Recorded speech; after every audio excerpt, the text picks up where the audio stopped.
Mga munting negosyante, may bago tayong susubukan dito sa aking sari-sari store. Kakadating lang ng SoundPay ko mula sa GCash. At aaminin ko, noong una, hindi ko rin agad naintindihan kung para saan ito. Kaya sabi ko, aaralin natin ito ng sabay-sabay. Ang SoundPay ay isang payment device para sa mga negosyante na gustong tumanggap ng digital payments.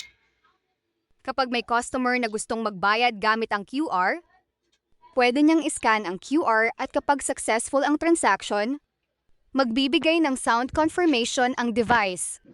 Kaya hindi mo na kailangang umasa lang sa screenshot na ipinapakita ng customer.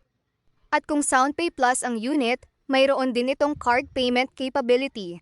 Pero ito ang tanong, paano ba talaga ito ginagamit? At higit sa lahat, paano ko makukuha ang perang binayad ng customer?